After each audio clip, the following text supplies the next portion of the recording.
The blood-red Arizona sun spilled across Xavier Kincaid's weathered face as he stood before the fresh grave, the weight of his grief pressing down on his shoulders like an anvil.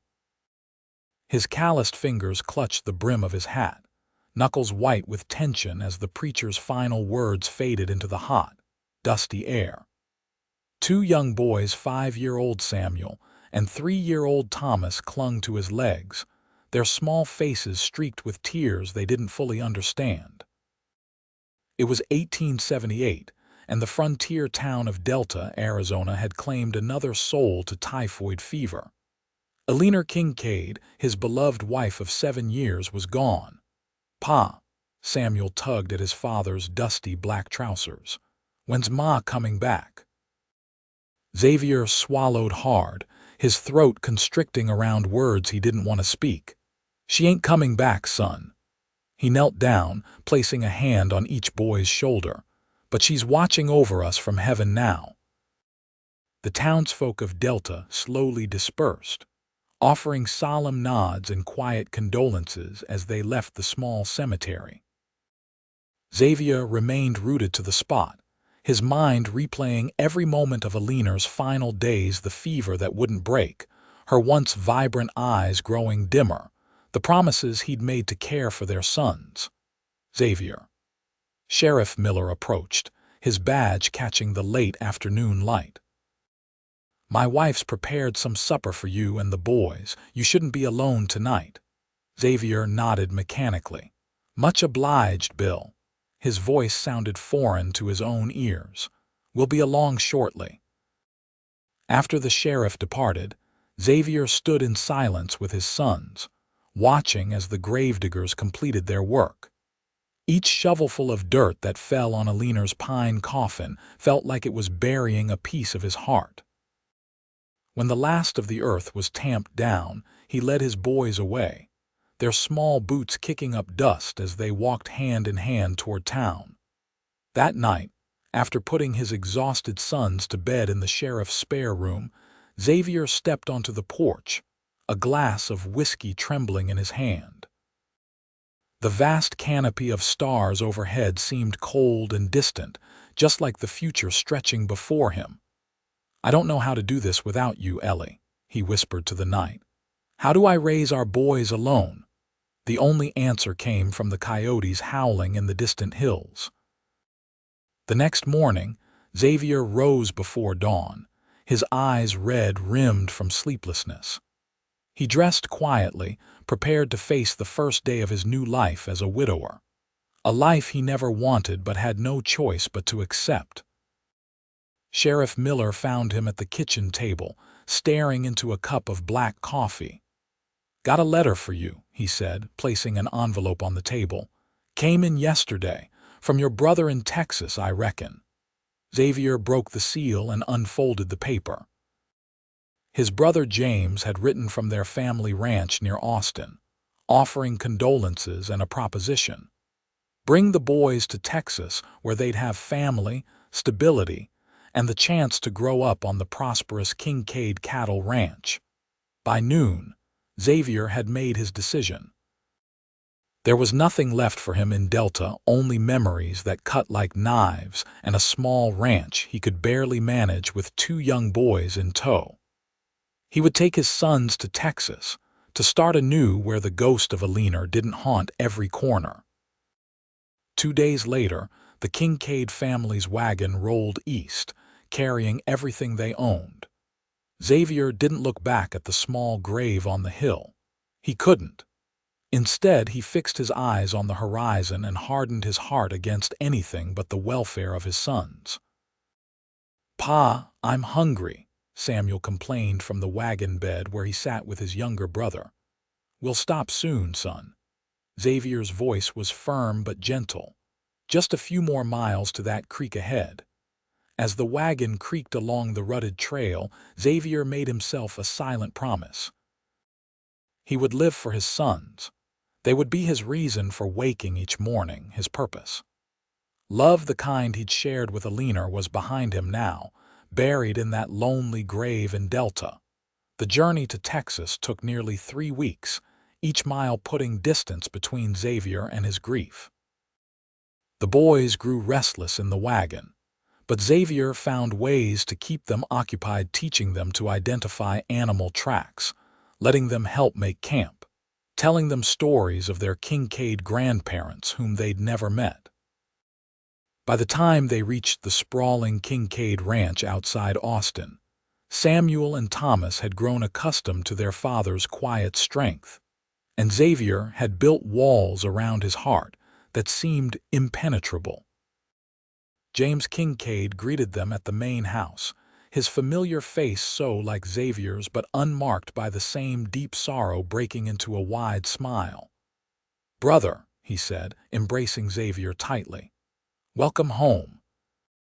The ranch was everything Xavier remembered, and more 5,000 acres of prime grazing land, a handsome two-story house, stables, bunkhouses for the hands, and cattle as far as the eye could see.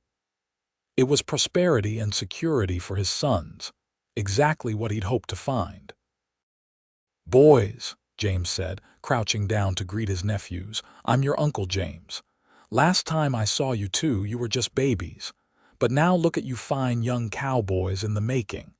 Samuel puffed out his chest while Thomas hid behind Xavier's leg, peeping out shyly. "Martha." James called toward the house. "They're here." Xavier's sister-in-law appeared on the porch, wiping her hands on her apron.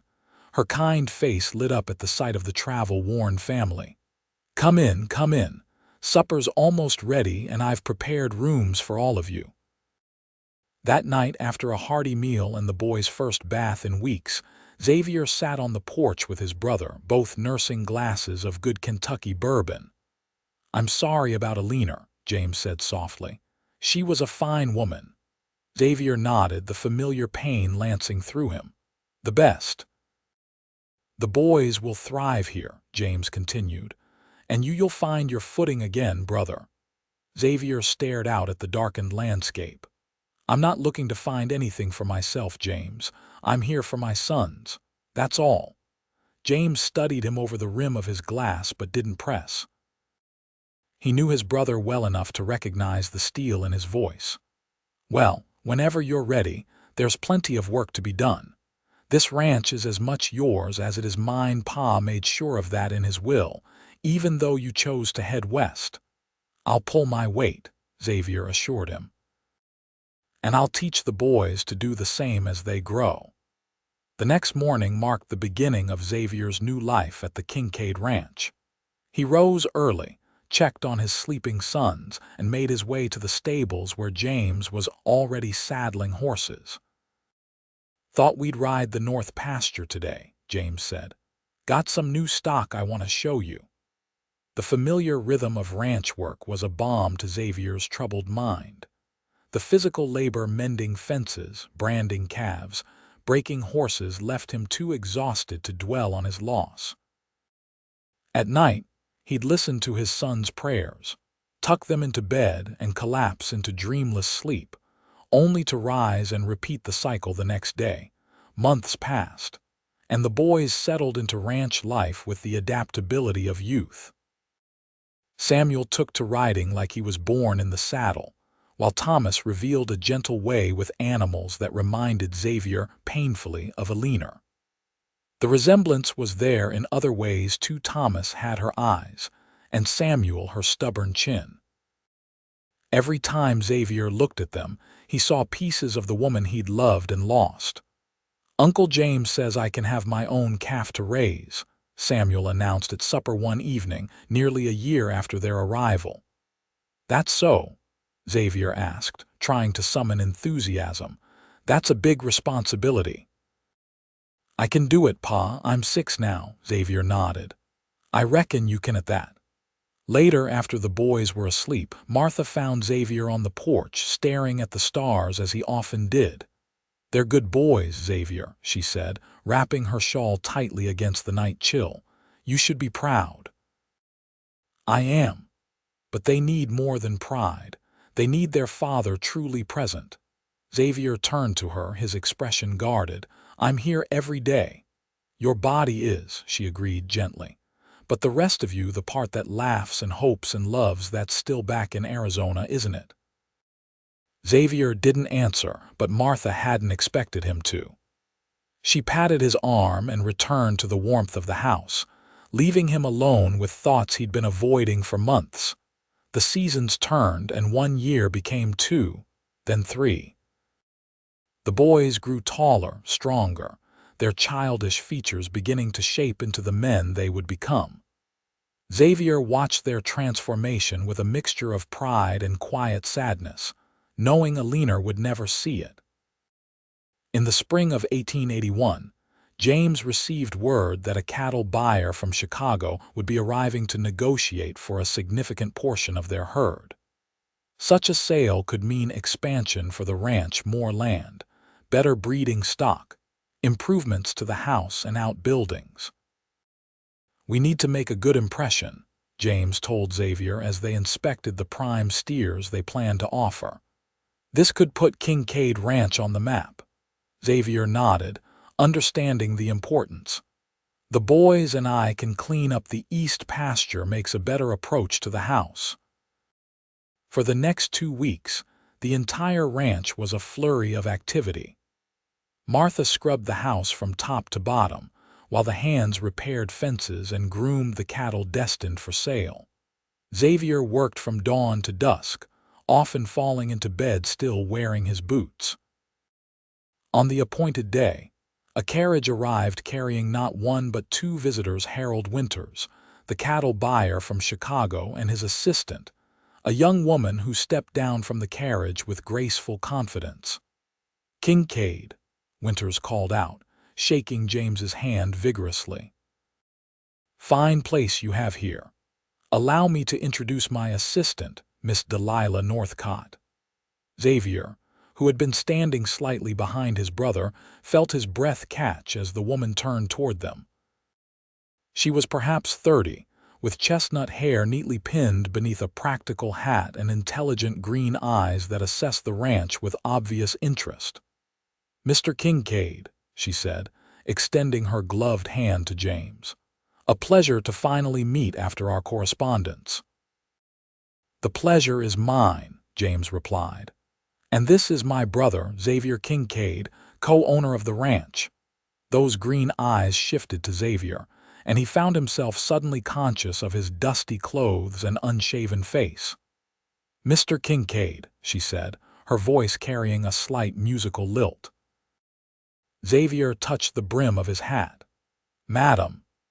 He could manage no more, his voice rusty from disuse. Martha swooped in, saving him from further awkwardness. "You must be exhausted after your journey. Please, come inside for some refreshments while your luggage is taken to your rooms." As the group moved toward the house, Xavier hung back, watching Miss Northcott's straight-back stride.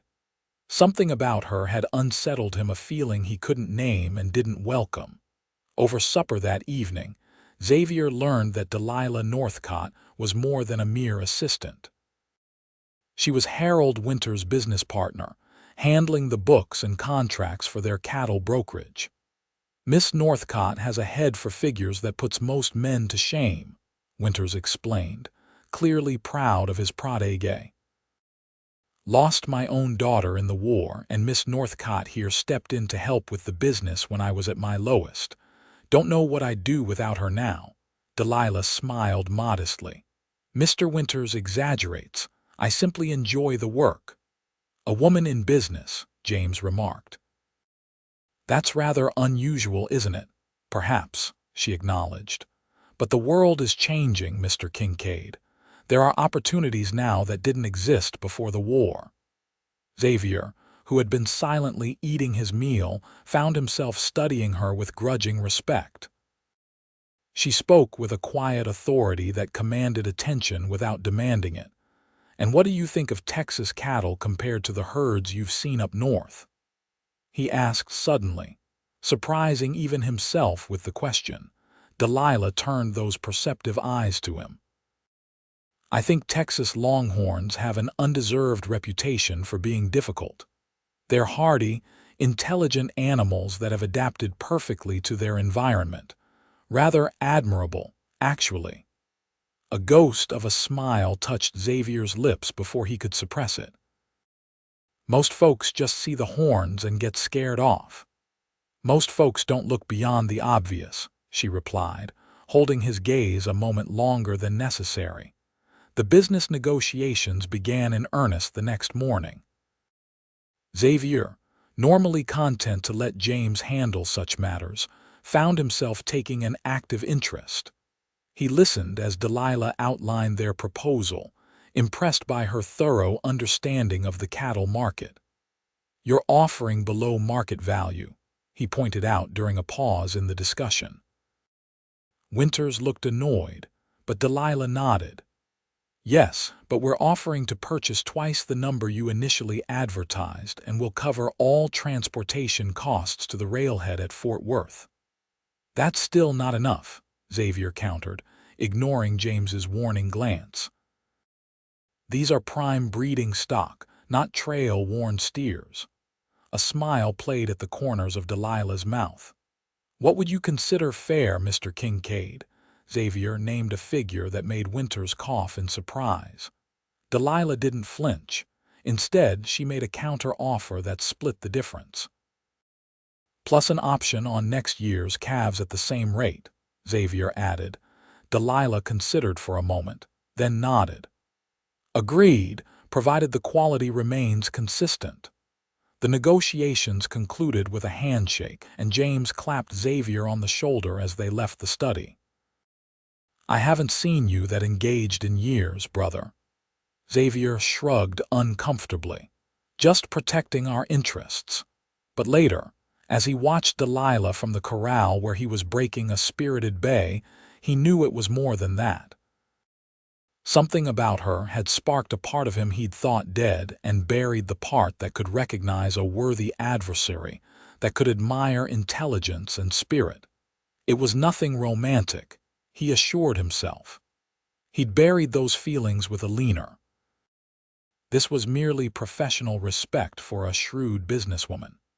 Winters and Delilah were scheduled to stay at the ranch for a week, finalizing details and inspecting the cattle before they were driven to Fort Worth.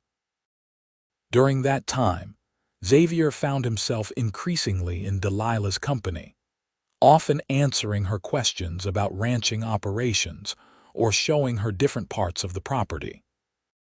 "Your sons are delightful," she commented one afternoon as they watched Samuel and Thomas helping the ranch hands with the younger calves. "They have your determination." "And their mother's heart," Xavier added, the words slipping out before he could stop them. Delilah glanced at him. "You lost her recently, 3 years ago, typhoid." She nodded, her expression softening. "I'm sorry. I lost my husband in '75, consumption." Xavier hadn't expected this revelation. He looked at her with new understanding. "It doesn't get easier, does it?" "No," she admitted. "But you learn to carry it differently after a while." They stood in companionable silence, watching the boys work. Xavier felt an unexpected comfort in her presence, a woman who understood the hollow space grief carved inside you. The next day, Xavier took Delilah to see the north pasture where the best grazing land lay. They rode side by side, her seat in the saddle as confident as any cowhand's. "Where did you learn to ride like that?" he asked, as she easily navigated a rocky incline. "My father raised horses in Kentucky before the war," she explained. "I grew up in the saddle. Kentucky's a long way from Chicago. Life takes us to unexpected places, Mr. Kincaid, as you well know." They reached a high point overlooking the ranch, and Xavier reined in his horse. Below them stretched the Kincaid property, cattle dotting the green pastures like scattered chess pieces. "It's beautiful," Delilah said softly. "You've built something remarkable here." "My father built it," Xavier corrected. "James and I just maintained it." "That's not what your brother tells me. He says you've doubled the herd size since you arrived and introduced new breeding methods." Xavier shifted uncomfortably in his saddle. "Just doing what needs doing." Delilah turned to face him fully. "Why is it so difficult for you to accept praise, Mr. Kincaid?" The directness of her question caught him off guard. "I don't," he began, then stopped. "I guess I don't see the point in taking credit. Results speak for themselves." "Indeed they do." She smiled then, a genuine expression that transformed her serious face into something luminous. "And the results say you're a capable rancher and a good father." That smile hit Xavier like a physical force. For a brief moment, the walls around his heart trembled and he looked away, unsettled by his reaction. "We should head back. Storm's coming." He pointed to the darkening clouds on the horizon, grateful for the distraction. They rode back to the ranch house in silence, Xavier fighting against unfamiliar emotions stirring within him. By the time they reached the stables, fat raindrops were beginning to fall, and they had to run for the shelter of the house. Martha took one look at their rain-spattered clothes and ordered them both to change before supper. When Xavier came downstairs in clean clothes, he found Delilah in the parlor, reading to Samuel and Thomas. Her voice rose and fell with the drama of the story, keeping both boys enthralled. And then the pirate captain raised his sword and declared, "No man takes my treasure," she proclaimed, making both boys giggle with delight. "What happens next, Miss Delilah?" Thomas asked eagerly. "That's a story for another time," she said, noticing Xavier in the doorway. "Your father's here for supper." "Aw, Pa," Samuel protested. "Can't she finish the story first?" Xavier hesitated, then nodded. "I reckon we have time before the food's on the table." He took a seat in the corner, watching as Delilah continued the tale, complete with different voices for each character. The boys were completely captivated, and Xavier found himself equally drawn in not by the story, but by the storyteller. The animation in her face, the grace of her hands as she gestured, the way her eyes crinkled when she smiled. These details registered with unwelcome clarity. At supper, Xavier was quieter than usual, responding to conversation with nods and brief answers. He was acutely aware of Delilah seated across the table, discussing business with Winters and James, while occasionally including Martha in the conversation with genuine warmth. "Miss Northcott tells me she might return in the fall to discuss another purchase," James mentioned as they ate dessert. Xavier looked up sharply. "I thought Winters handled all the traveling." "Normally, yes," Delilah confirmed, "but Mr. Winters is considering retirement and I'll be taking over more of his duties." "A woman traveling alone on business," Martha mused. "Isn't that dangerous?" Delilah smiled. "No more dangerous than living in Chicago, Mrs. Kincaid. I've learned to be cautious and prepared." Later that night, unable to sleep, Xavier walked out to the porch. The storm had passed, leaving behind a clean, washed sky filled with stars and a cool breeze that carried the scent of rain-soaked earth. He leaned against the railing, trying to make sense of the confusion inside him. Couldn't sleep either. He turned to find Delilah standing in the doorway, a shawl draped around her shoulders. "Just getting some air," he replied, his voice gruff. She joined him at the railing, keeping a respectful distance. "The stars are so much clearer here than in the city." Xavier nodded, glancing at her profile illuminated by moonlight. "Eleanor, my wife, used to say they were windows into heaven." "A beautiful thought," Delilah said softly. "My Robert believed they were other worlds like ours but impossibly distant." Xavier found himself curious. "How long were you married?" "7 years, no children," she paused. "We tried, but it wasn't meant to be." The simple statement carried a weight of sorrow Xavier understood all too well. "I'm sorry, thank you." She turned to face him. "Your boys are fortunate to have you, Mr. Kincaid. Many men would have faltered under the burden you carry." Xavier looked away, uncomfortable with her perception. "They're all I have left of her." Yes, she agreed, but they're also their own people, becoming more so every day. They're not just echoes of what you've lost, they're the future you're building. Her words struck him with unexpected force. He'd been so focused on preserving Aliner's memory in the boys that he hadn't fully seen them growing into their own distinct selves. "I should let you return to your thoughts," Delilah said after a moment of silence. "Good night, Mr. Kincaid." "Xavier," he said suddenly. "My name's Xavier." She smiled that transformative smile again. "Good night, Xavier." After she'd gone, Xavier remained on the porch for a long time, her words echoing in his mind. For 3 years, he'd been living half a life, going through the motions for his son's sake while keeping his own heart sealed away. But tonight, for the first time since Aliner's death, he felt a crack in that careful armor, a small, dangerous fissure that let in both pain and possibility. The following days passed too quickly. Xavier found himself inventing reasons to seek out Delilah's company, offering to show her the breeding records, suggesting a ride to see a particularly fine section of grazing land, even joining the evening gatherings in the parlor rather than retreating to his room as was his habit. Each interaction deepened his unease and fascination. Delilah was unlike any woman he'd known, educated and independent, yet warm and unpretentious. She spoke to the ranch hands with the same respect she showed to James, listened to Martha's domestic concerns with genuine interest, and never talked down to the boys.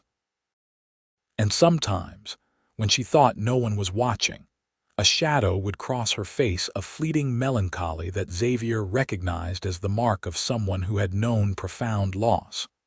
On their final evening at the ranch, James organized a small gathering to celebrate the successful business deal.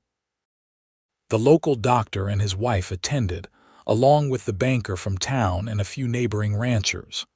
Martha outdid herself with the meal, and afterwards, someone suggested music.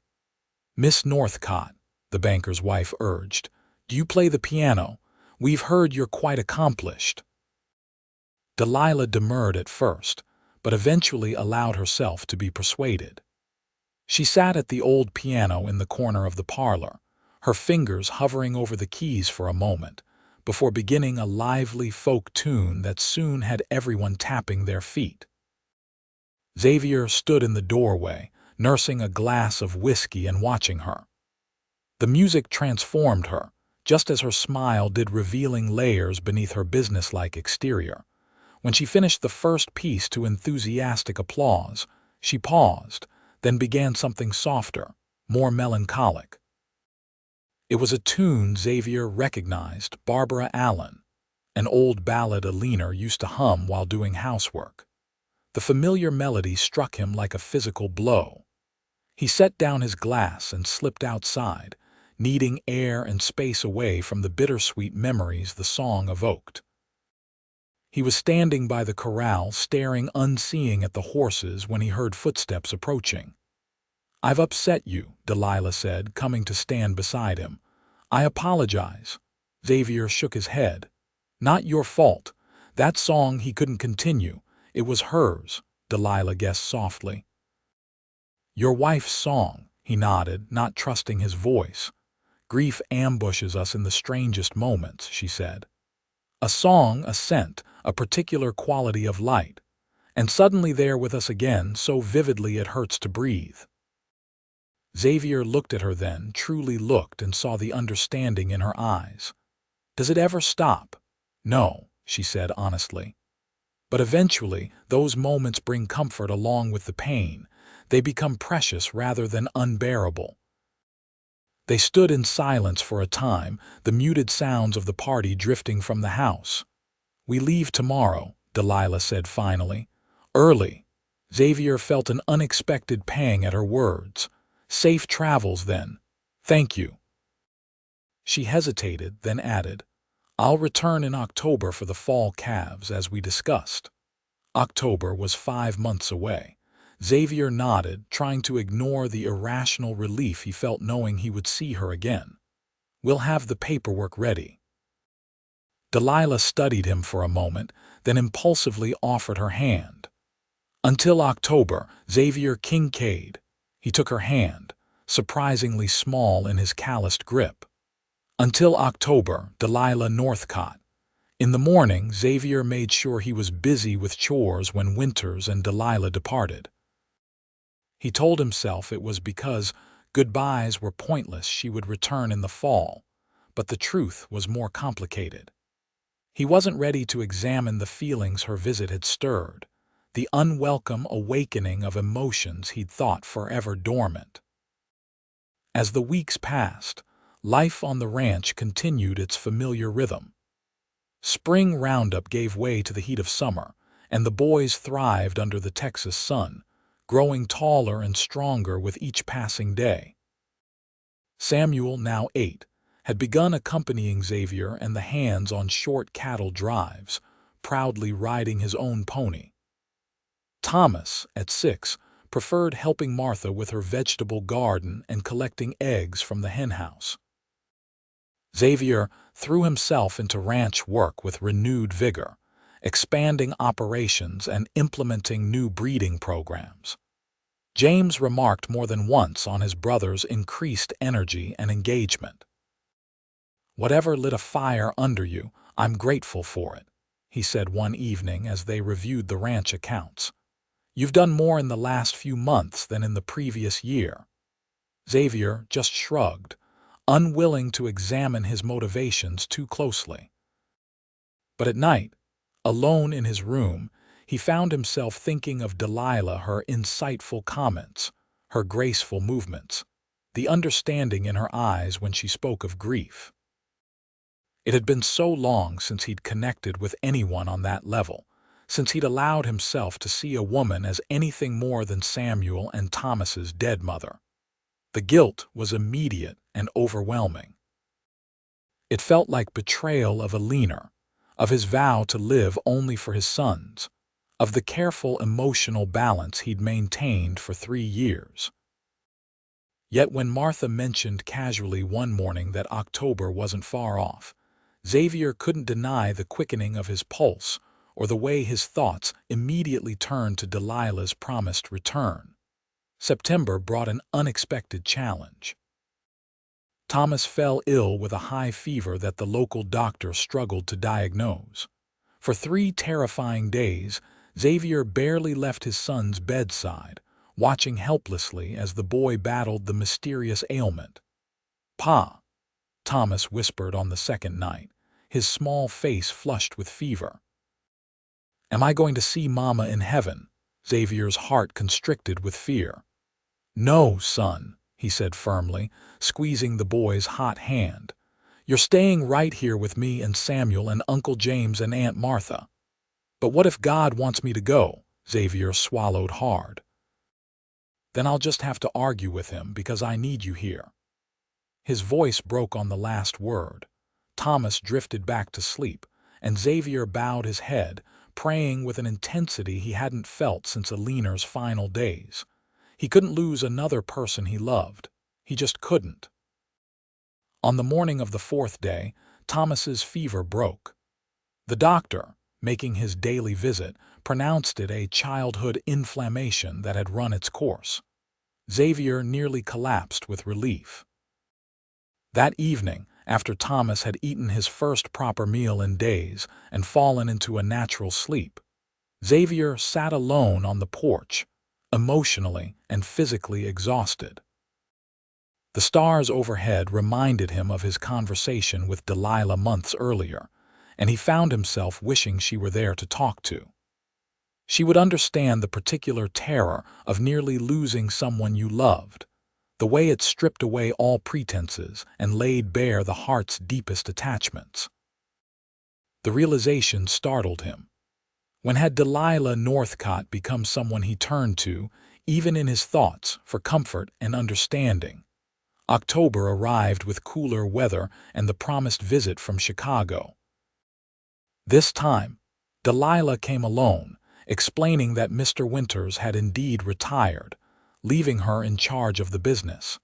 Xavier, who had gone into town to meet her stagecoach, felt an unfamiliar nervousness as he waited at the station. When she finally stepped down, travel-worn but smiling, he was struck anew by her presence, the straightforward way she met his gaze, the confident set of her shoulders. "Mr. Kincaid," she greeted him, extending her hand. "It's good to see you again, Miss Northcott." He took her hand briefly, conscious of the watching townspeople. "Welcome back to Texas." On the drive to the ranch, Delilah asked about the boys and the cattle, making no personal inquiries that might cause discomfort. Xavier found himself relaxing gradually, answering her questions about ranch operations with increasing detail. "Thomas was sick last month," he mentioned as they neared the ranch. "Gave us quite a scare." Delilah's expression softened with concern. "I'm so sorry. Is he fully recovered now?" "Seems to be. Back to his usual self, following Martha around the kitchen and asking 1,000 questions." "Children are remarkably resilient," she observed. "More so than adults, I think." Xavier nodded, remembering how quickly the boys had adapted to life without their mother, while he still struggled daily with her absence. "Sometimes I think they're stronger than I am." "Different strengths, perhaps," Delilah suggested. "They draw their courage from you, even if you don't recognize it."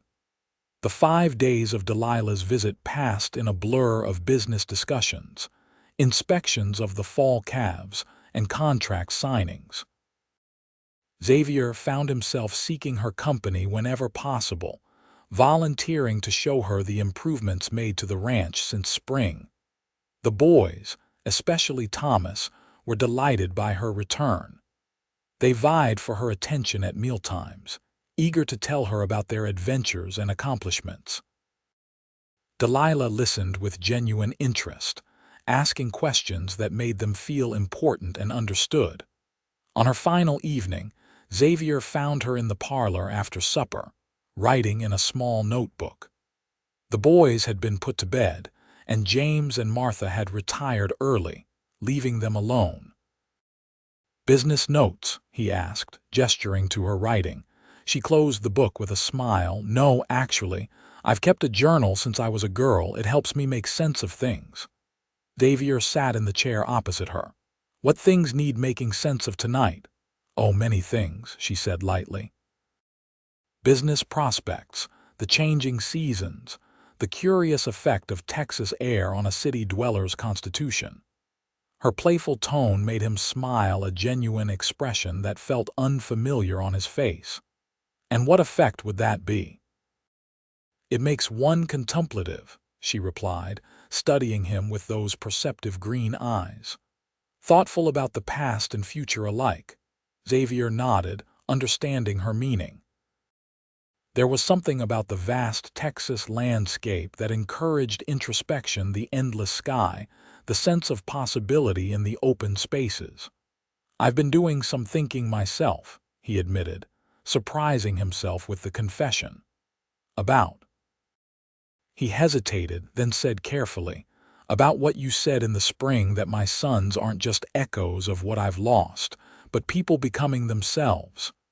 Delilah set her journal aside, giving him her full attention. "And what have you concluded?" "That you were right." He looked down at his hands, calloused from years of ranch work. "I've been so focused on what a leaner would want for them that I haven't always seen who they really are." "That's a difficult realization for any parent," Delilah said gently. "We all have images of what our loved ones should be or do." "It's more than that," Xavier continued, needing suddenly to articulate the thoughts he'd been wrestling with for months. "I've been using the boys as a shield, a reason to stop living myself. As long as I was focused entirely on them, I didn't have to face." He trailed off. "The possibility of moving forward," Delilah suggested softly. He nodded, unable to meet her eyes.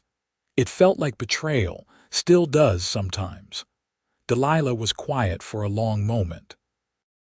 After Robert died, she finally said, I threw myself into work, endless ledgers and contracts, traveling from city to city. I told myself I was building a future, but really, I was running from the emptiness of my present. What changed? Xavier asked, looking up at her. I realized I was honoring neither his memory nor my own life by refusing to truly live it. She smiled sadly. Robert was many things, but never selfish. He wouldn't have wanted me to stop living because he had to. Her words resonated deeply with Xavier. Eleanor, too, had been generous of spirit. The thought of her wanting him to remain frozen in grief felt suddenly wrong, a disservice to her memory. I don't know how to start again, he admitted, his voice low. I think you already have, Delilah said. You're here, having this conversation. You're seeing your sons as individuals.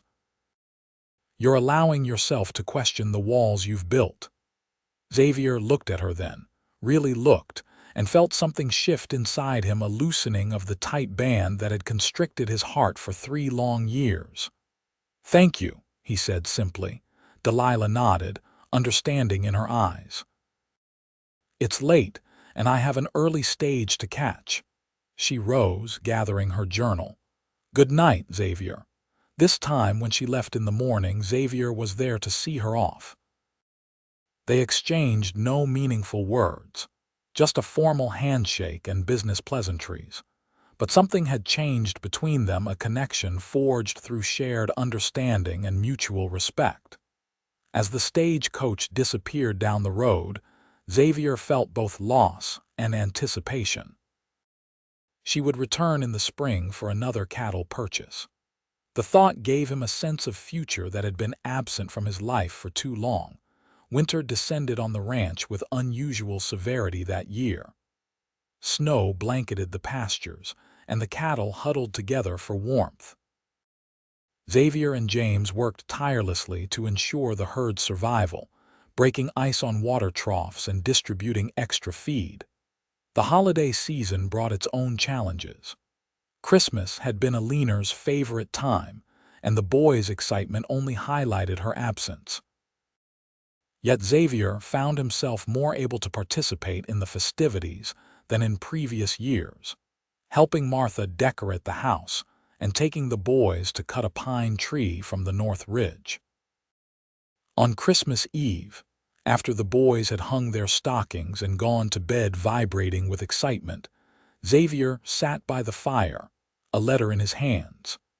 It had arrived that morning from Chicago, Delilah's precise handwriting on the envelope. Inside was a simple Christmas greeting, along with news that she would be returning in April for their scheduled business transaction.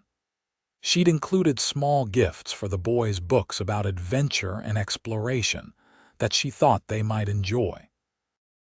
There was nothing overtly personal in her message, yet Xavier read it multiple times, finding comfort in the familiar cadence of her written voice. On impulse, he took out paper and pen and composed a reply, thanking her for the boys' gifts and providing a brief update on ranch affairs.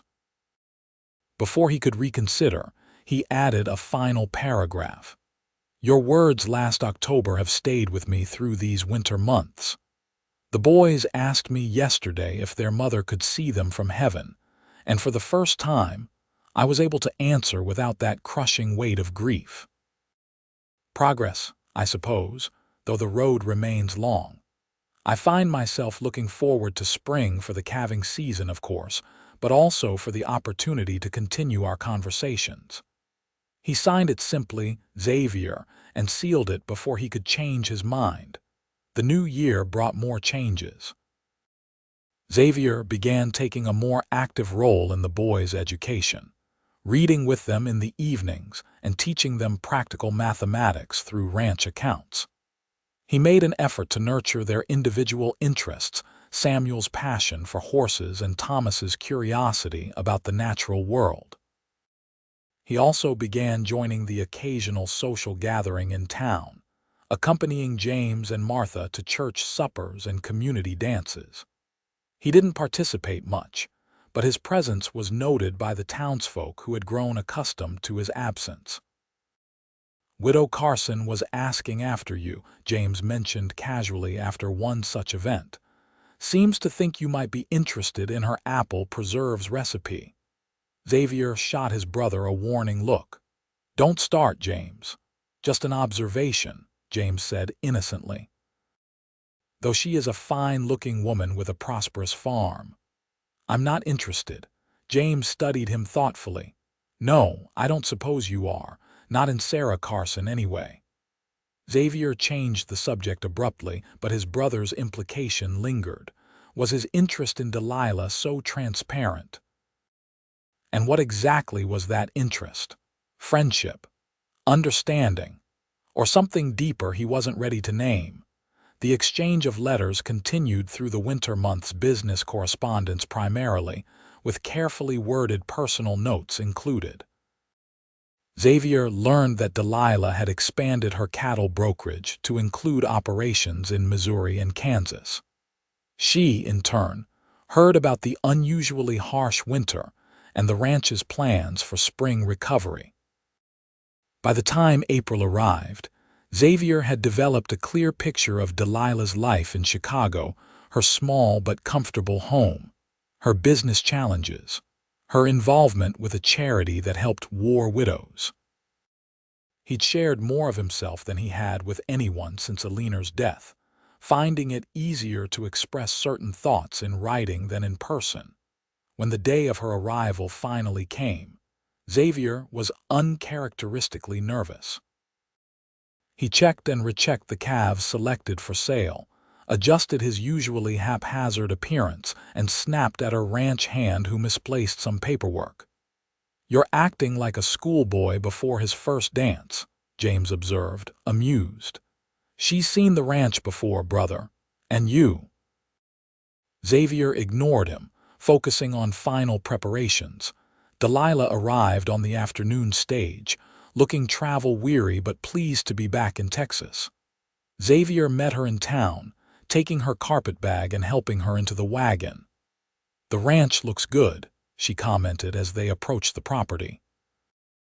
"Recovered well from the winter, from what I can see." "Lost fewer head than we feared," Xavier replied, acutely aware of her presence beside him on the wagon seat. The new breeding stock proved hardier than expected.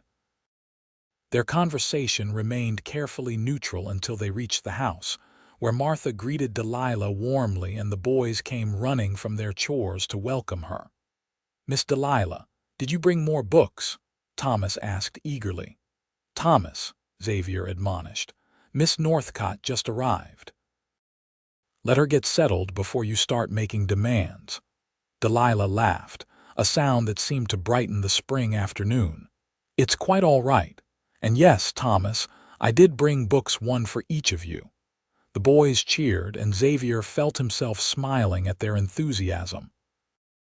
It felt good natural having Delilah here again, as if she belonged somehow in this tableau of ranch life. The business transactions proceeded smoothly over the next few days. Delilah inspected the calves, reviewed the contracts, and negotiated favorable terms for transportation to Chicago. But it was the moments between business that Xavier found himself anticipating: the after-dinner conversations on the porch, the rides around the property, the quiet exchanges over morning coffee. On her third evening, they walked together after supper, following a path that led toward the creek that bordered the eastern edge of the ranch. The setting sun painted the landscape in gold and amber, and a gentle breeze carried the scent of wildflowers. "You seem different," Delilah observed as they reached the water's edge. "More at peace, perhaps," Xavier considered her words. "I feel different," he admitted. "More present, I suppose. The boys have noticed. Samuel told me you're teaching him to play chess now." "He has a good mind for strategy," Xavier said, pride evident in his voice. "And Thomas, he's got a way of seeing things most folks miss. Found a bird's nest yesterday with the tiniest blue eggs you ever saw. Knew exactly what kind of bird it was, too." Delilah smiled at his enthusiasm. You see them now as themselves. I'm trying, he said. It's easier some days than others.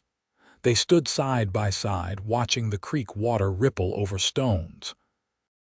Xavier was acutely conscious of Delilah's proximity, the way the fading light caught in her hair, the profile of her face as she gazed at the water. I've enjoyed our correspondence, she said after a comfortable silence. Your letters have been a bright spot in my Chicago winters. I'm not much of a writer, Xavier replied, embarrassed. On the contrary, you express yourself with clarity and honesty, rare qualities in letters or conversation. Xavier turned to look at her directly. Delilah, he began, her given name feeling both foreign and right on his tongue. Uncle Xavier, Samuel's voice carried from the direction of the house. Pa says it's time for us to come in. The moment broke. Delilah stepped back slightly and Xavier called back to his son, We're coming. As they walked back to the house, a careful distance between them, Xavier felt both frustration and relief. What had he been about to say? And was he ready to say it on Delilah's final day at the ranch? A spring storm confined everyone to the house. The boys were restless, pestering Martha until she set them to work kneading dough for bread. James secluded himself in the study with the ranch accounts, and Xavier found himself alone with Delilah in the parlor, the sound of rain providing a soothing backdrop to their conversation. When will you return to Texas? He asked as they sat in comfortable armchairs near the window. He tried to keep his tone casual, but the question held more weight than he intended. Not until fall, I'm afraid, she replied. Business takes me to Kansas and Missouri over the summer. New contracts to negotiate. Xavier nodded, hiding his disappointment. Fall, then. Delilah studied him, her green eyes thoughtful. Unless there's reason to return sooner. The implication hung in the air between them. Xavier felt his pulse quicken but couldn't find the right words to respond. I've been thinking, Delilah continued when he remained silent, about our conversations these past visits. As have I, Xavier managed. And what have you concluded? He met her gaze directly. That you understand parts of me no one else has or could. It wasn't quite what he meant to say, but it was true nonetheless. Delilah's shared experience of loss had created a bridge between them that transcended ordinary acquaintance. I feel the same, she said softly. It's a rare thing, Xavier, finding someone who truly comprehends the landscape of grief you've traversed. It's more than that, he said, finding his courage. It's not just understanding the past, but seeing possibilities for the future. A slight flush colored Delilah's cheeks. What possibilities do you see? Xavier hesitated, the weight of potential change pressing on him. To speak his feelings aloud would make them real, irrevocable. It would mean truly letting go of the past, of the identity he'd crafted as the grieving widower devoted only to his sons. I see a future where I'm not just surviving, he finally said. Where I might find joy again, not just purpose. Delilah's expression softened. Joy is not betrayal, Xavier. I'm beginning to understand that, he admitted, but it's still difficult to accept. For me as well, she assured him. Every step forward feels like a step away from them, but perhaps that's not the right way to think about it. How should we think about it? As carrying them with us into whatever future we create. She hesitated, then added, I believe Robert would want me to be happy again, just as I suspect Alina would want the same for you. The rain intensified outside, drumming against the windows. Inside, the air between them seemed charged with unspoken possibilities. Would you consider extending your stay? Xavier asked suddenly. For a few more days, Delilah looked surprised, then regretful. I can't. I have meetings in Dallas that can't be postponed. She paused. But I could return sooner than fall. Perhaps in July when I'm in Fort Worth for the cattle auction." "July," Xavier repeated, feeling a surge of anticipation. "That would be—" He stopped, searching for the right word. "Welcome." Delilah's smile transformed her face, and Xavier felt that now familiar tug in his chest. "Then it's settled. I'll return in July." The following morning, Xavier drove Delilah to town for the eastbound stage. The roads were muddy from the previous day's rain, forcing him to concentrate on driving rather than conversation. It wasn't until they reached the station that he realized they might not have another private moment before her departure. "Your ticket, madam." The station agent handed Delilah her passage and took her carpetbag. "Stage leaves in 10 minutes. Thank you." She turned to Xavier. "Well, Mr. Kincaid, our business is concluded successfully once again." "Indeed it is, Miss Northcott." He hesitated, then extended his hand. "Safe travels."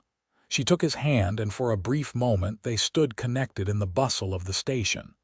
"Until July," she said softly. "Until July," he echoed, reluctantly releasing her hand. As the stage pulled away, Xavier felt both anticipation and uncertainty. 3 months seemed both too long to wait and too short to prepare for whatever might happen when Delilah returned. The late spring and early summer passed in a flurry of ranch activities.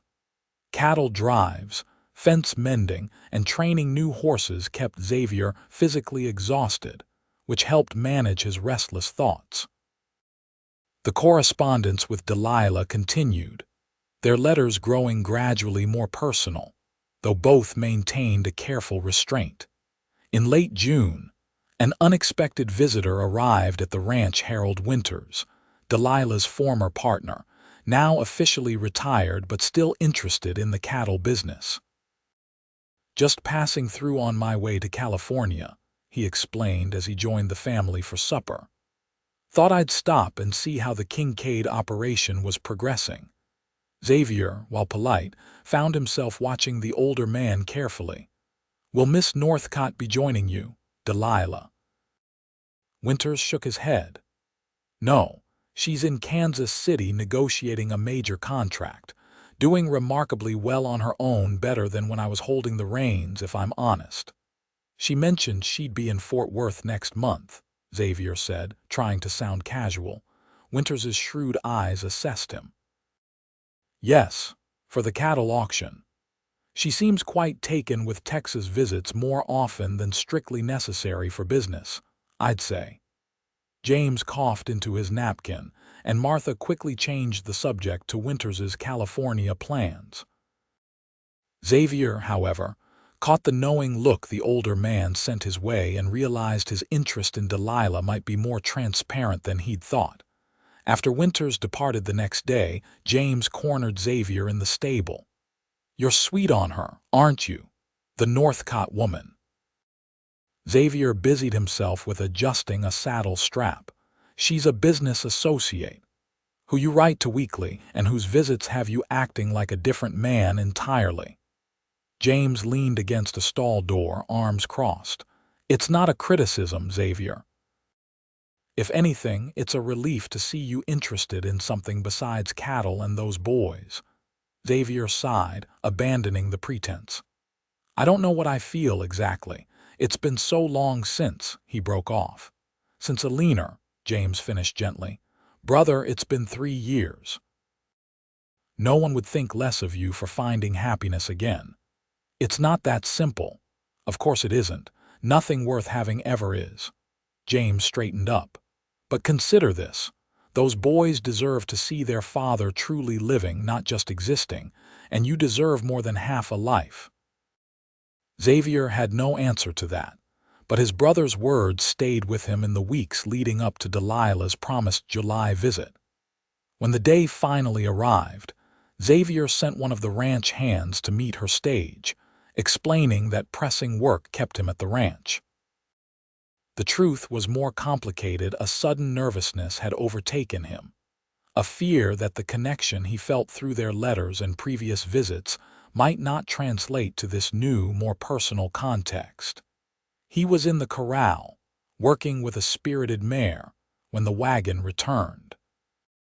Delilah sat beside the ranch hand, her travel dress dusty but her posture as straight as ever. The sight of her made Xavier miss a step, and the mare nearly knocked him over. "Careful there," the hand called.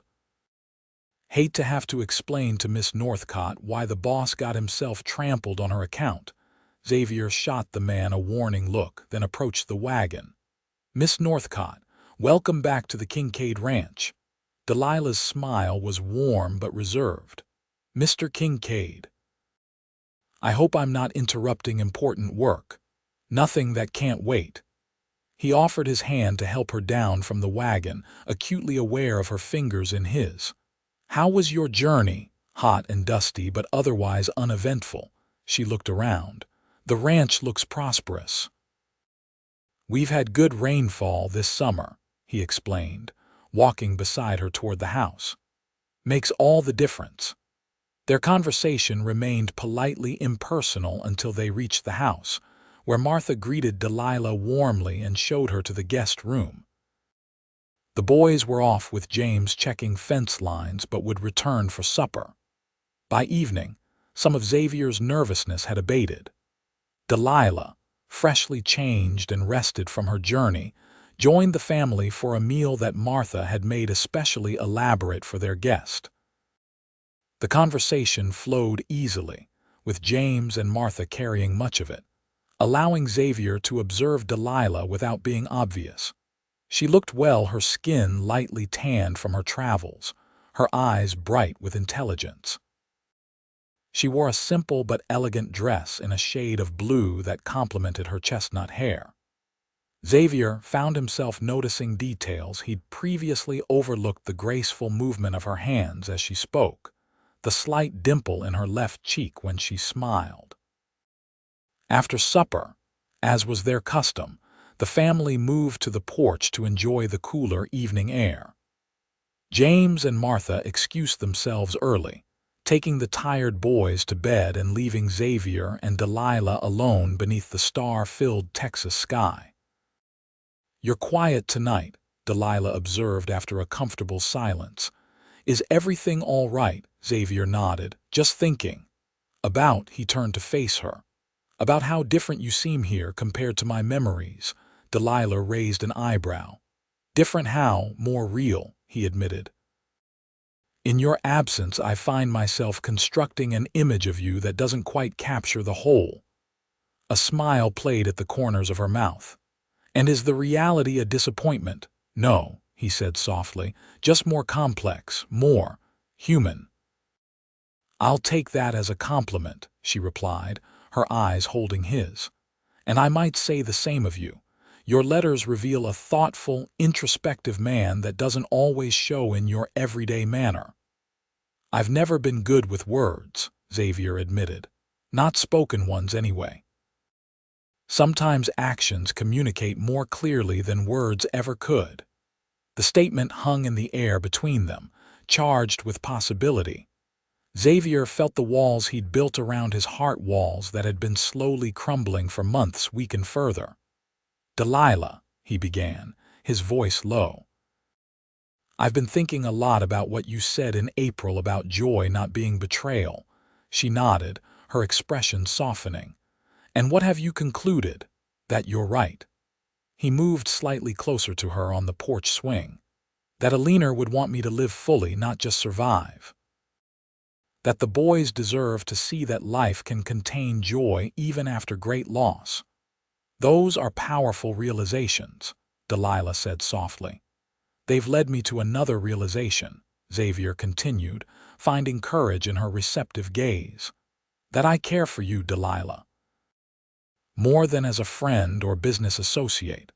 The words hung in the air, irrevocable now that they'd been spoken. Delilah's eyes widened slightly, but she didn't look away or retreat.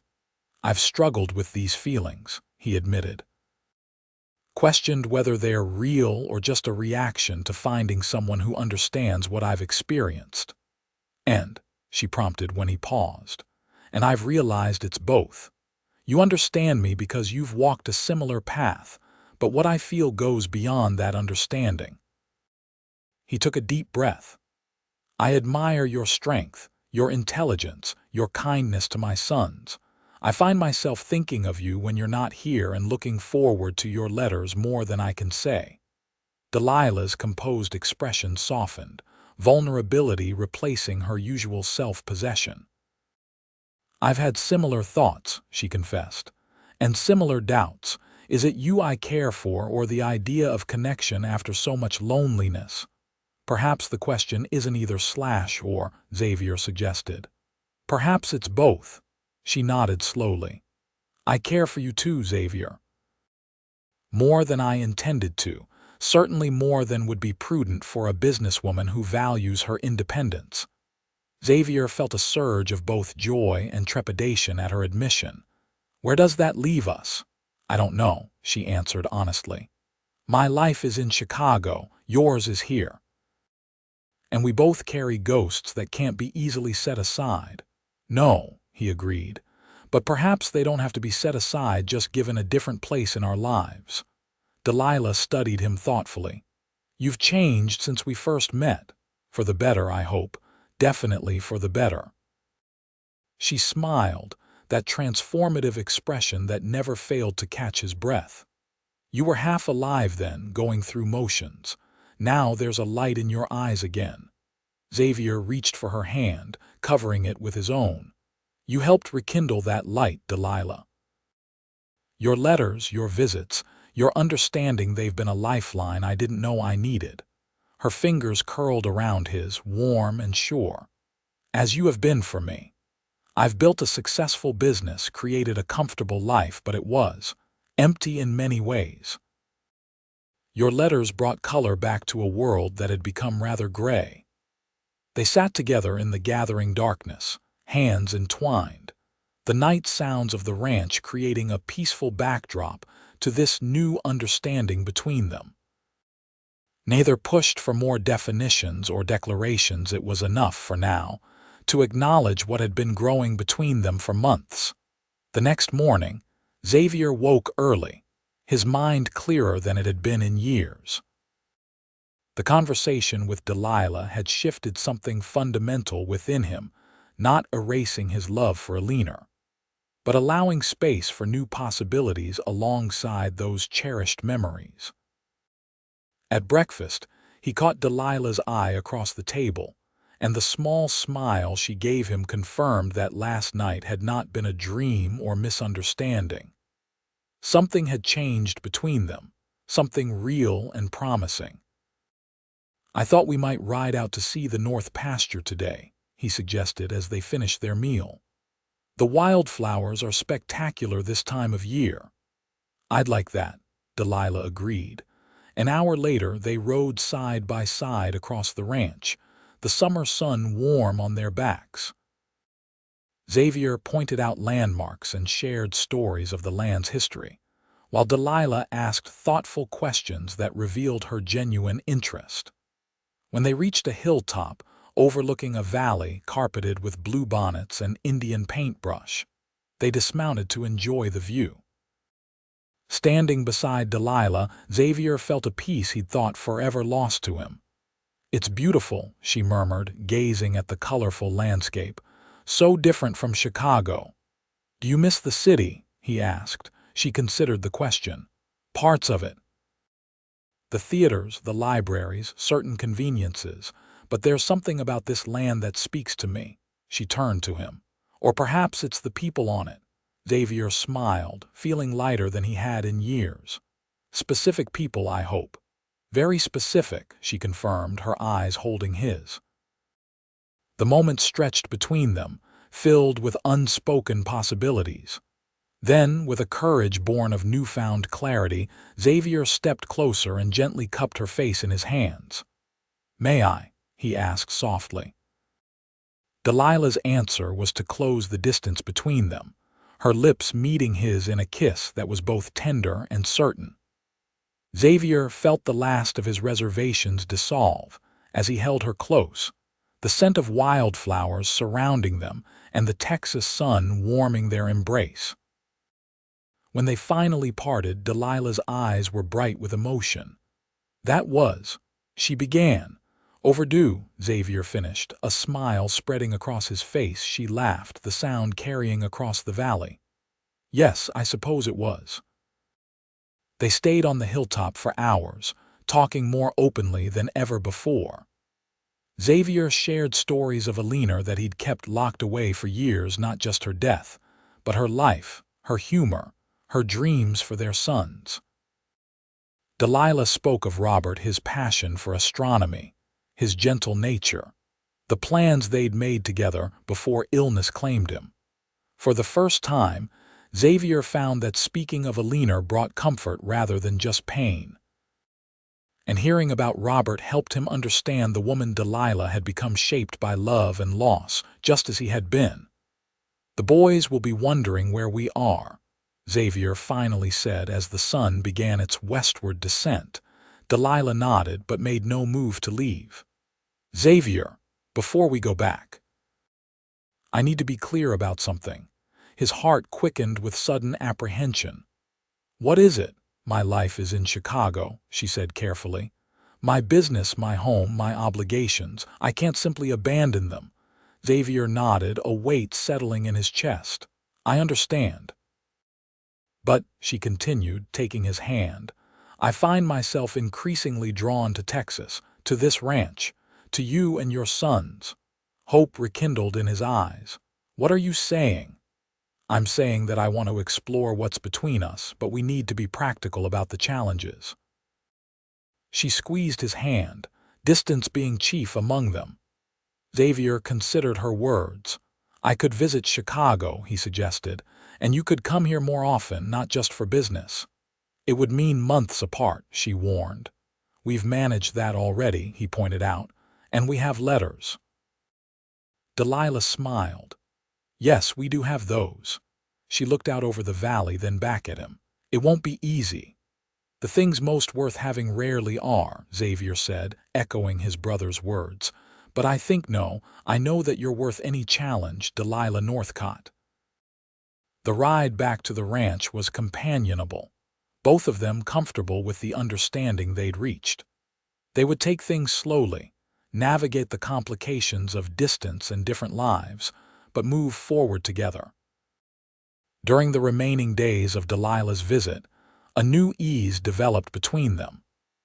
They spent time with the boys, who quickly grew attached to Miss Delilah and her endless patience for their questions and games. They rode the ranch together, shared quiet evenings on the porch, and exchanged brief, tender moments when privacy allowed.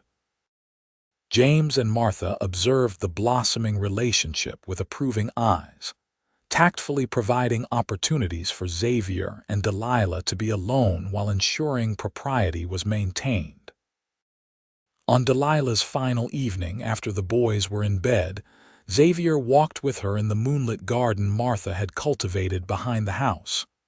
"When will I see you again?" he asked, his arm around her waist. "I can return in September," she replied. "There's a livestock show in Dallas I should attend."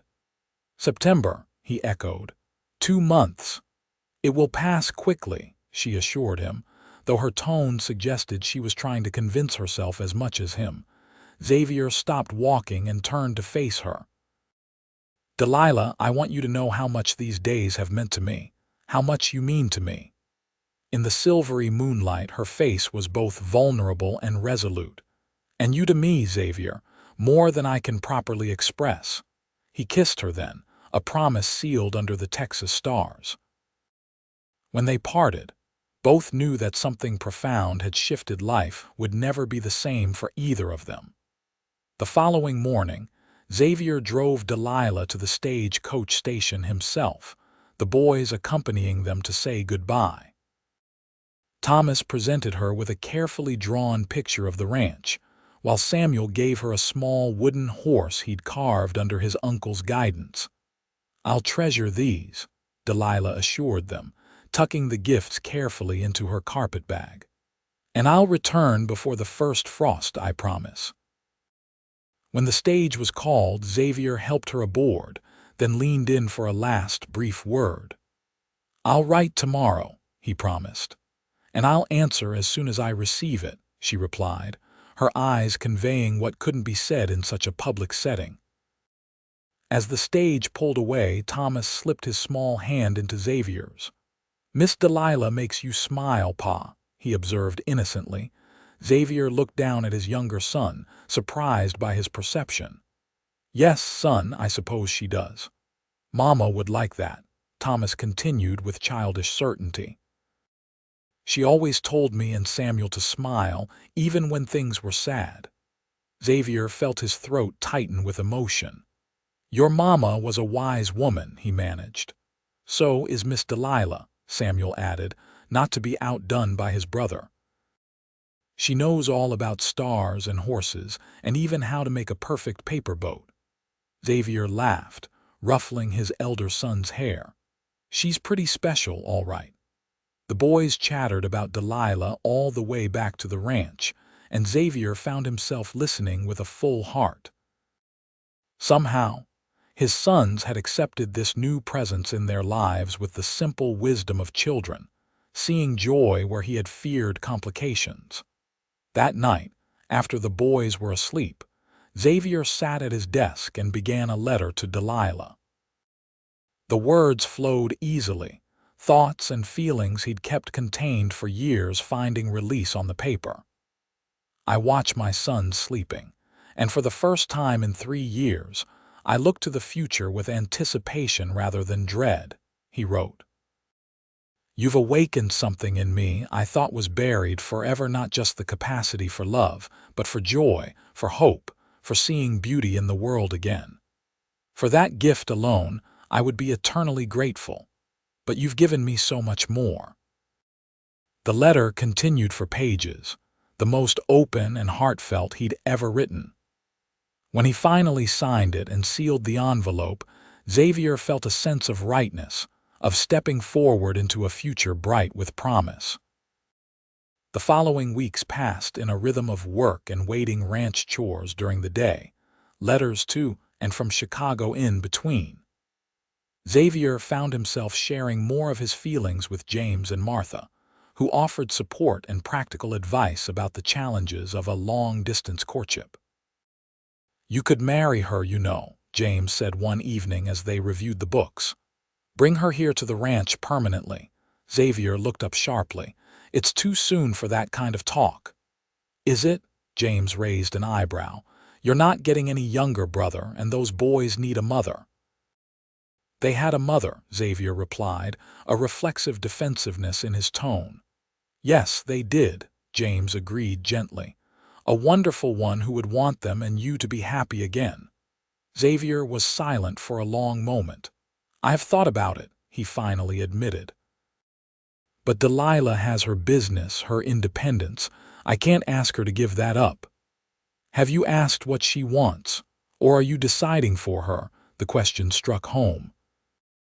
In all their correspondence, Xavier had carefully avoided any discussion of long-term plans, focusing instead on their next meeting and immediate feelings. "I don't want to pressure her," he explained. "This is all still new." James shook his head. "Not as new as you pretend. You've been circling each other for over a year. Sometimes, brother, you have to take a risk for what you really want." Xavier pondered his brother's words long into the night. By morning, he'd made a decision that surprised even himself. "I need to go to Chicago," he announced at breakfast. "Next month, before Delilah comes here." James nearly choked on his coffee. "Chicago? You haven't left the ranch for more than a day since you arrived here." "It's time I did," Xavier replied firmly. "The boys can stay with you and Martha. I'll only be gone a week or so." "What's in Chicago, Pa?" Samuel asked curiously. Xavier smiled at his son. "Miss Delilah is in Chicago, and I think it's time I saw where she lives, don't you?" The boys' enthusiastic agreement sealed the matter. That night, Xavier wrote to Delilah, outlining his plan to visit her in August if she would welcome such a visit. Her reply came faster than usual, carried by the express rider rather than regular mail. "Nothing would make me happier than to show you my city," she wrote. "My home is modest but comfortable, with a spare room that would suit you perfectly. Say you'll come, Xavier. Let me share my world with you as you've shared yours with me." The preparations for the journey occupied Xavier's thoughts and time over the next few weeks. He hadn't traveled far from Texas since bringing the boys from Arizona, and the prospect was both exciting and daunting.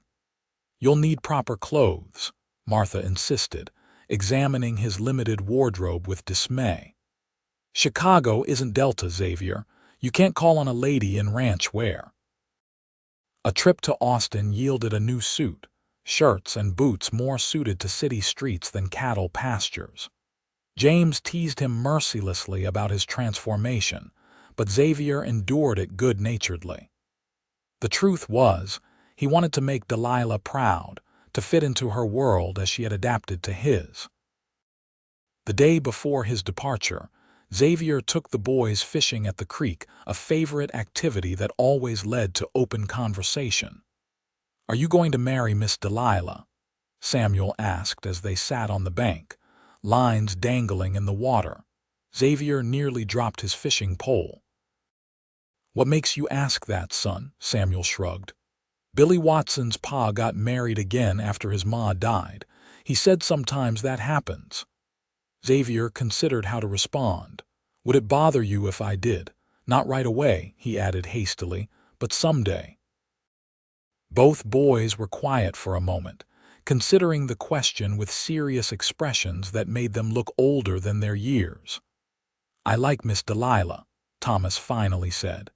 "She tells good stories and doesn't get mad when I ask lots of questions." "And she can ride almost as good as you, Pa," Samuel added, clearly an important qualification in his mind.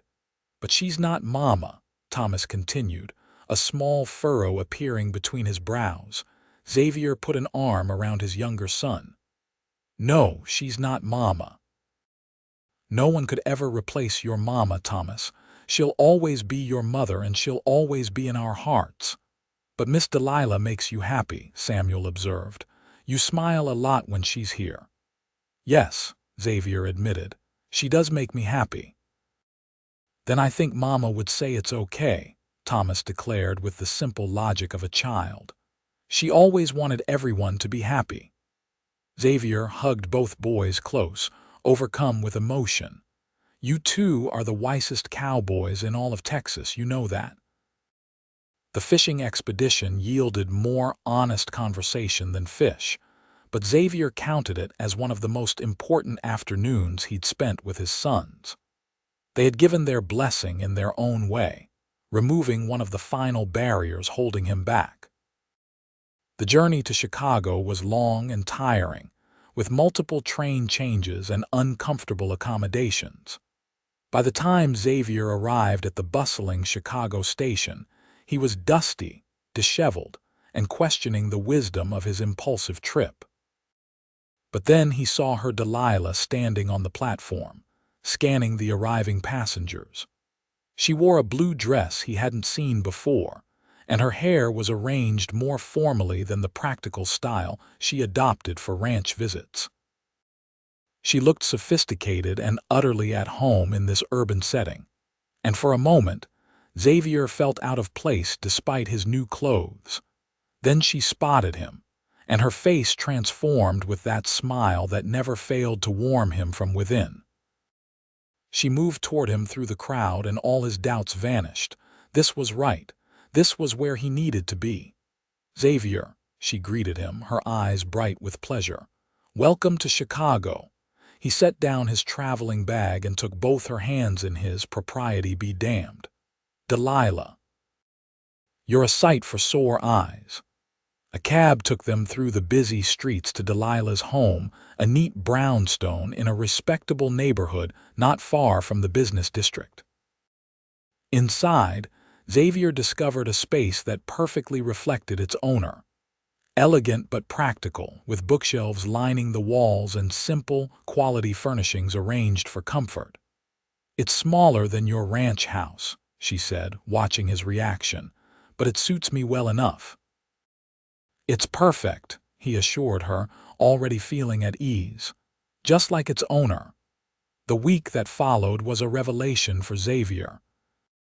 Delilah showed him her Chicago, the bustling stockyards where her business operated, the lakefront parks where she walked on Sunday afternoons, the small, excellent restaurants she favored.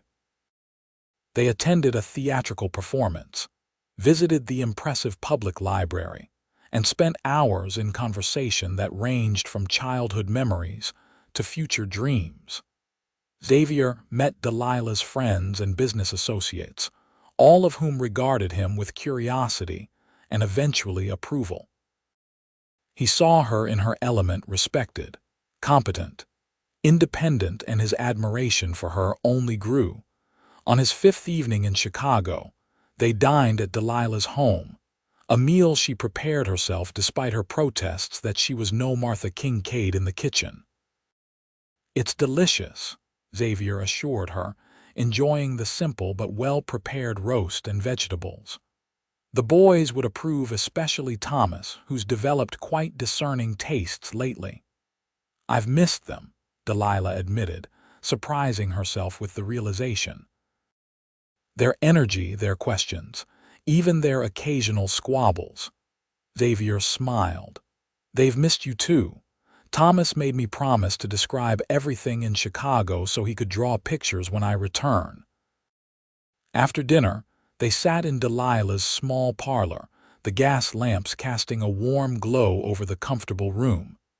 Xavier found himself studying her as she poured coffee, noting the confidence of her movements, the intelligence in her expression, the quiet strength she carried.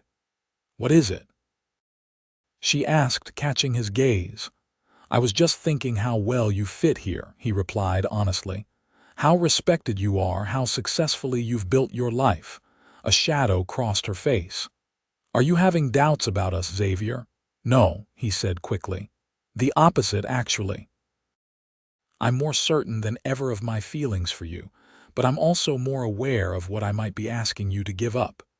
Delilah set down the coffee pot and came to sit beside him on the small sofa. "Tell me what you're thinking, Xavier. All of it." He took a deep breath. "I love you, Delilah. I think I have for longer than I was willing to admit to myself." The words, once spoken, felt right, natural, and true. "And I believe you care for me as well." "I do," she confirmed softly. "Very much. But your life is here," he continued. "Your business, your home, your independence. And mine is in Texas with the boys and the ranch." Delilah nodded, her expression serious. "Yes, that's the reality we face." "I've been thinking about solutions," Xavier said. "I could visit more often. You could spend more time in Texas. We could continue as we have been, with letters and occasional meetings." "But," she prompted, sensing his hesitation. "But that's not what I want," he admitted. "Not for the long term." Delilah's eyes held his. "What do you want, Xavier?" "I want you with me," he said simply. "I want to wake up beside you every morning and fall asleep with you every night. I want you to help me raise my sons, to build a life together on the ranch or wherever you want to be." "You're proposing," she said, her voice barely above a whisper. "I am," he confirmed. "But I'm also acknowledging what that might cost you. I would never ask you to give up your business, Delilah. I know what it means to you." She was quiet for a long moment, her expression thoughtful. "Do you know why I started working with Harold Winters after Robert died?" Xavier shook his head. "Because I needed purpose," she explained. "Something to fill the emptiness, to give structure to days that suddenly stretched endlessly before me. The business became my reason for continuing when grief threatened to overwhelm me." She reached for his hand, lacing her fingers through his. "But what began as survival has evolved. I'm proud of what I've built, yes. But I've also come to realize that business success alone isn't enough for a complete life." Hope flickered in Xavier's chest. "What are you saying?" "I'm saying that I love you too, Xavier Kincaid." and that love matters more to me than ledgers and contracts." Her green eyes were clear and certain. "The business can be managed from Texas much of the year. I would need to travel occasionally, but not as often as you might think." Xavier could hardly believe what he was hearing. "You would consider moving to the ranch." "Not consider," she corrected with a smile. "I've already been considering it, planning for it, even. Why do you think I've been training my assistant so thoroughly these past months?" Joy surged through Xavier, so intense it was almost painful. "Delilah Northcott, will you marry me? Will you be my wife, a mother to my sons, my partner in all things?" "Yes," she said without hesitation. "Yes to all of it, Xavier." He pulled her into his arms then, kissing her with all the love and promise he felt for their future together. When they finally parted, both were smiling through tears. "The boys will be overjoyed," Xavier said, his voice rough with emotion. "They've already given their blessing, you know." Delilah's eyes widened. "You discussed this with them?" "They brought it up, actually," he admitted with a chuckle. "Samuel asked if I was going to marry you, and Thomas decided his mother would approve because you make me smile." Fresh tears filled Delilah's eyes. "Those wonderful boys," she whispered. "I'll do my best to deserve their trust, Xavier. I promise you that." "I know you will," he assured her, drawing her close again. "You already have."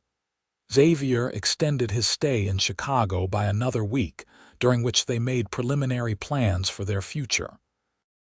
Delilah would need time to arrange her business affairs, but they agreed she would come to Texas in October and stay through the winter. They would marry in the spring, allowing time for her to settle into ranch life and for the boys to adjust to the new family structure. When Xavier finally boarded the train for Texas, it was with a lighter heart than he'd known in years. He carried with him Delilah's promise, a small photograph of her to show the boys, and plans for expanding the ranch house to better accommodate their growing family. James and Martha were waiting at the station when he arrived home, the boys bouncing with excitement beside them. "Pa, did you bring us something from Chicago?" Samuel called as Xavier stepped down from the train. Xavier laughed, kneeling to embrace his sons. "I brought you something better than a souvenir," he told them. "I brought you news of a new mother." The boys' eyes widened and Thomas asked hesitantly, "Miss Delilah?" "Yes, Miss Delilah," Xavier confirmed. "She's agreed to marry me and come live with us at the ranch. How do you feel about that?" The boys exchanged glances, then launched themselves at their father with whoops of joy. Over their heads, Xavier met his brother's approving gaze and Martha's teary smile. His family, his first family, was embracing this new beginning with open hearts. The months that followed were filled with preparations and anticipation. Xavier expanded the master bedroom, added a small office for Delilah's business affairs, and built bookshelves in the parlor to house her extensive library when it arrived from Chicago. Letters traveled back and forth between Texas and Illinois, filled with plans and promises. Delilah wrote separately to the boys, sending books and small gifts that showed her thoughtfulness and growing affection for them. By the time October arrived, bringing cooler weather and the promised visit, the entire ranch was buzzing with excitement. Xavier had told the hands about his engagement, and they had responded with genuine happiness for the boss who had earned their respect through fair treatment and hard work. The day of Delilah's arrival dawned clear and crisp, a perfect Texas autumn day. Xavier and the boys drove into town early, wanting to be at the station when her train pulled in. They waited on the platform, the boys fidgeting with excitement, Xavier checking his pocket watch every few minutes. When the train finally appeared in the distance, Thomas grabbed his father's hand. "Is Miss Delilah going to be our real mother now, Pa?" Xavier knelt beside his younger son. "She's going to be your stepmother, Thomas." No one can replace your real mother. She'll always be Xavier Kincaid, the woman who gave birth to you and loved you with all her heart." Thomas nodded solemnly. "But Miss Delilah will love us too, right?" "She already does," Xavier assured him. "And you can love her too, in a different way than you love the memory of your mother. There's room in your heart for both." The train pulled into the station with a hiss of steam, and moments later, Delilah appeared on the steps of the passenger car. She wore a practical traveling suit and a wide smile that brightened further when she spotted Xavier and the boys waiting for her. "Miss Delilah." Thomas broke free of his father's grasp and ran toward her, followed closely by Samuel. Delilah knelt to embrace them both, her eyes meeting Xavier's over their heads. The love and certainty he saw there confirmed everything he felt. This was right. This was meant to be. This was the future Xavier would have wanted for all of them. Later that evening, after the boys were in bed, Xavier and Delilah walked arm in arm to Xavier's grave on a small hill overlooking the ranch. Xavier had maintained it carefully over the years, planting wildflowers that bloomed in spring and summer. "I wanted you to come here with me," Xavier explained as they stood before the simple marker, "to properly introduce you." Delilah squeezed his arm in understanding. "I would like that." Xavier cleared his throat, feeling slightly awkward but determined. "Xavier," he began, his voice soft in the gathering dusk. "This is Delilah Northcott, the woman who has brought light back into my life and the lives of our sons. She doesn't replace you, no one ever could, but she honors your memory by loving what you loved most in the world." Delilah stepped forward, placing a small bouquet of autumn flowers at the base of the headstone. "I promise to cherish them, Xavier," she said quietly. "To see them grow into the men you would have been proud of, and to keep your memory alive in their hearts always." They stood together for a long moment, the setting sun painting the landscape in gold and crimson. Xavier felt a sense of peace wash over him, not the absence of grief, but its transformation into something that could coexist with new joy. As they walked back to the house hand in hand, Delilah asked, "Do you think she would approve?"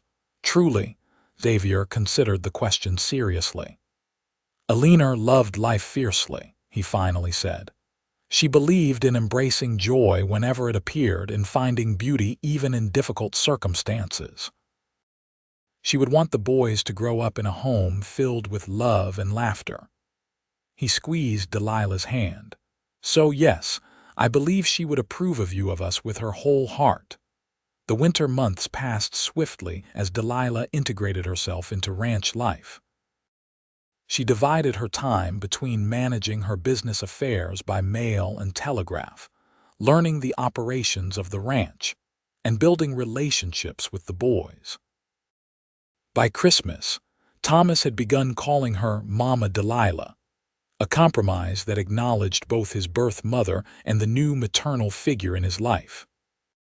Samuel, more reserved, maintained Miss Delilah, but showed his acceptance through action, seeking her help with schoolwork, bringing her interesting finds from his explorations, including her in the secret language he shared with his brother. Xavier watched the developing bonds with a full heart, especially noting how Delilah respected each boy's pace and personality. She never forced intimacy or demanded affection, but offered unwavering support and genuine interest in their lives. In January, a fierce blizzard struck the region, confining the family to the house for nearly a week. What could have been a tense confinement instead became a time of deepening connections.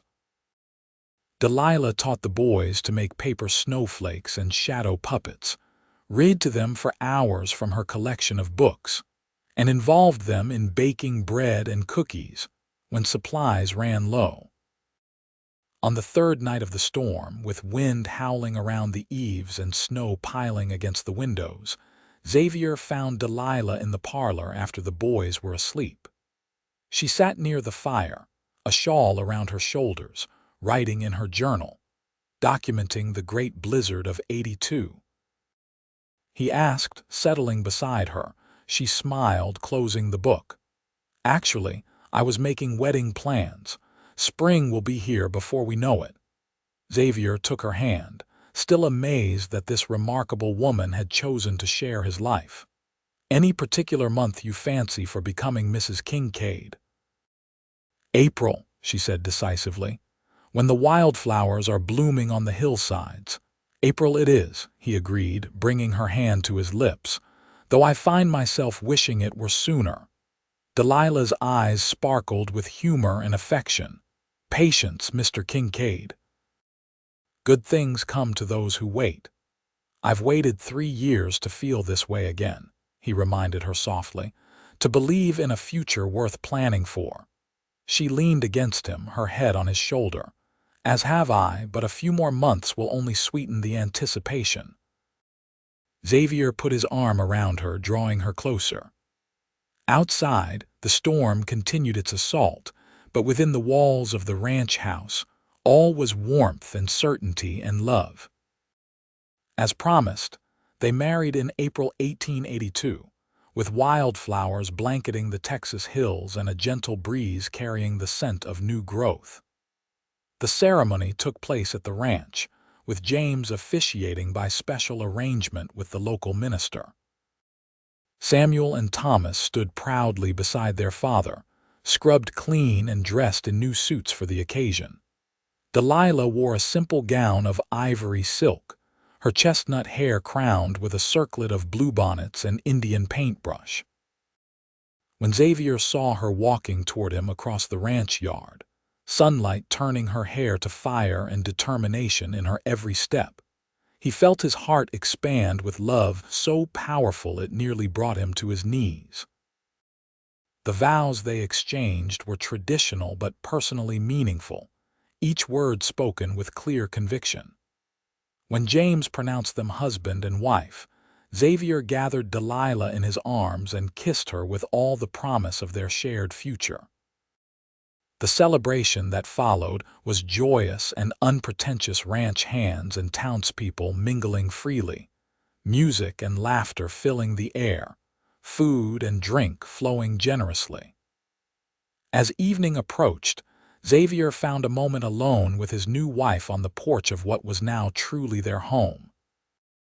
"Happy, Mrs. Kincaid?" he asked, his arm around her waist. Delilah's smile was radiant. "Happier than I ever expected to be again," she assured him. "And you, husband, complete," he replied simply.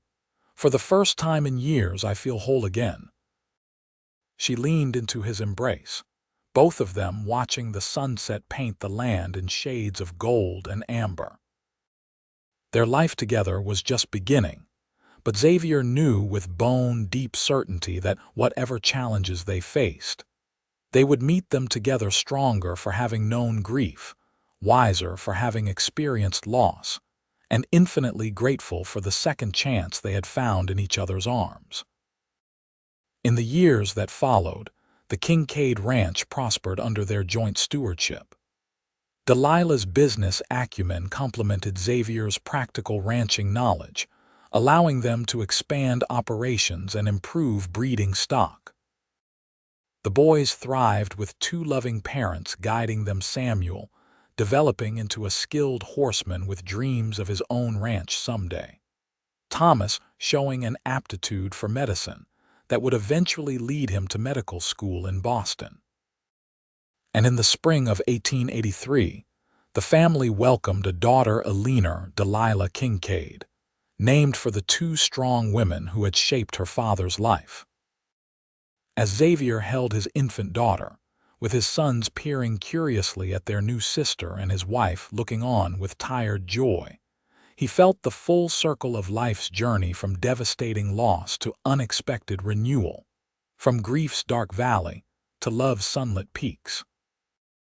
Later that night, with the household finally quiet and the baby asleep in her cradle, Xavier stood at the window of their bedroom, gazing at the star-filled Texas sky. "What are you thinking?" Delilah asked softly from their bed. He turned to her, this woman whose smile had brought him back to life. "That I'm the luckiest man in Texas," he replied honestly. "That every step of my journey, even the painful ones, led me exactly where I needed to be." Delilah held out her hand to him. "Come to bed, husband. Tomorrow brings new adventures." As Xavier joined her, gathering her in his arms with tender reverence, he silently thanked Alina for the love they had shared, for the sons they had created together, and for somehow guiding him to this new love when he had believed his heart forever buried. Life would continue to bring challenges and sorrows, as it inevitably did.